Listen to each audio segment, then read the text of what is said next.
সংস্কার নির্বাচন দ্রুতই হবে বলেন ডক্টর ইউনূস।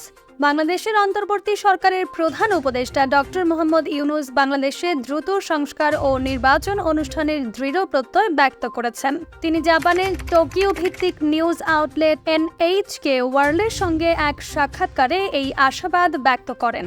ডক্টর ইউনূস জাতিসংঘের সাধারণ পরিষদে যোগ দিতে নিউ ইয়র্ক সফরের সময় গৃহীত এই সাক্ষাৎকার ভিত্তিক রিপোর্ট গত রবিবার সংবাদ মাধ্যমটি প্রকাশ করেছে।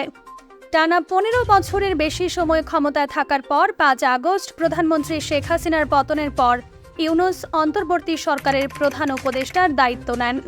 সাক্ষাৎকারে ইউনূস বলেন, অন্তর্বর্তী সরকারের কাজ হচ্ছে যত দ্রুত সম্ভব সংস্কার করা এবং সরকার প্রস্তুত হলে নির্বাচন অনুষ্ঠান করবে। তিনি বলেন, ব্যর্থতা এমন কিছু নয় যা আমরা মেনে নিতে পারি। শেখ হাসিনা সরকারের পতনে প্রধান ভূমিকা পালনকারী ছাত্রদের কথা উল্লেখ করে ইউনূস বলেন, তরুণরা তাদের জীবন দিয়েছে। তিনি নীতি নির্ধারণে তরুণ প্রজন্মকে অন্তর্ভুক্ত করার বিষয়ে তার অবস্থানের ইঙ্গিত দেন। প্রধান উপদেষ্টা বলেন, এই সংকটময় সময়ে বাংলাদেশ তার সবচেয়ে বড় দাতা জাপানের কাছ থেকে সহায়তার অপেক্ষায় রয়েছে।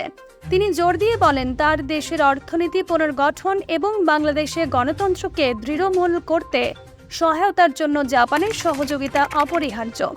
মার্কিন পাবলিক ব্রডকাস্টিং সংস্থা NPR গতকাল প্রধান উপদেষ্টা ডক্টর মোহাম্মদ ইউনূসের একটি সাক্ষাৎকার প্রকাশ করেছে। ইউনূস জাতিসংঘের সাধারণ পরিষদে বক্তব্য দেওয়ার পর NPR-এর মিশেল মার্টিনের সঙ্গে আলাপচারিতায় বসেছিলেন।